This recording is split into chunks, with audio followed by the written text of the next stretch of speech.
À Dieu soit la gloire, l'honneur, la puissance, la majesté, l'exaltation, l'adoration au siècle des siècles.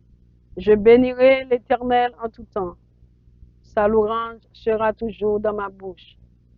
Je vais lire Proverbe chapitre 15.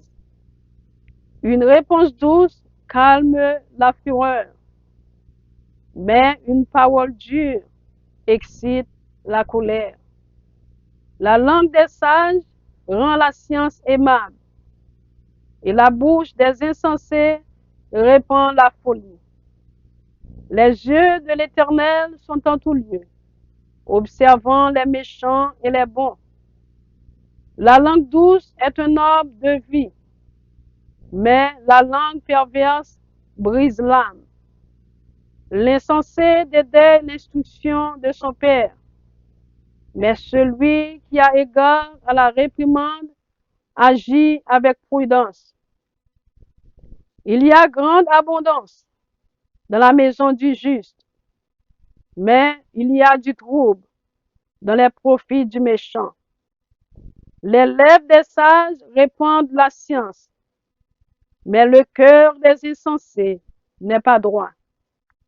Le sacrifice des méchants est en horreur à l'Éternel, mais la prière des hommes droits lui est agréable. La voix du méchant est en horreur à l'Éternel, mais il aime celui qui poursuit la justice. Une correction sévère menace celui qui abandonne le sentier. Celui qui hait la réprimande mourra. Le séjour des morts et l'abîme sont devant l'Éternel. Combien plus les cœurs des fils de l'homme. Le moqueur n'aime pas qu'on le reprenne. Il ne va point vers les sages. Un cœur joyeux rend le visage serein. Mais quand le cœur est triste, l'esprit est abattu. Un cœur intelligent cherche la science, mais la bouche des insensés se plaît à la folie. Tous les jours du malheureux sont mauvais, mais le cœur content est un festin perpétuel. Mieux vaut peu avec la crainte de l'Éternel que grand trésor avec le trouble. Mieux vaut de l'herbe pour nourriture, là où règne l'amour, qu'un bœuf engraissé si la haine est là. Un homme violent excite des querelles, mais celui qui est lent à la colère apaise les disputes. Le chemin du paresseux est comme une haie d'épines, mais le sentier des hommes droits est aplani. Un fils sage fait la joie de son père, et un homme insensé méprise sa mère. La folie est une joie pour celui qui est dépourvu de sens, mais un homme intelligent va le droit chemin. Les projets échouent faute d'une assemblée qui délibère, mais ils réussissent quand il y a de nombreux conseillers.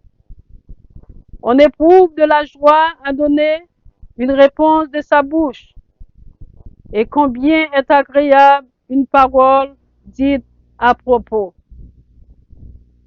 Pour le sage, le sentier de la vie mène en haut, afin qu'il se détourne du séjour des morts, qui est en bas. L'Éternel renverse la maison des orgueilleux, mais il a fermé les bornes de la veuve. Les pensées mauvaises sont en horreur à l'Éternel, mais les paroles agréables sont pures à ses yeux. Celui qui est avide de gain trouble sa maison, mais celui qui hait les présents vivra. Le cœur du juste médite pour répondre, mais la bouche des méchants répand des méchancetés. L'Éternel s'éloigne des méchants, mais il écoute la prière des justes. Ce qui plaît aux yeux réjouit le cœur. Une bonne nouvelle fortifie les membres. L'oreille attentive aux réprimandes qui mènent à la vie fait son séjour au milieu des sages. Celui qui rejette la correction méprise son âme. Mais celui qui écoute la réprimande acquiert l'intelligence. La crainte de l'Éternel enseigne la sagesse et l'humilité précède la gloire. Amen. Que le Seigneur vous bénisse, que le Seigneur vous garde, que le Seigneur vous protège. C'était votre ami, ministre Marie-Pierre. God bless you all.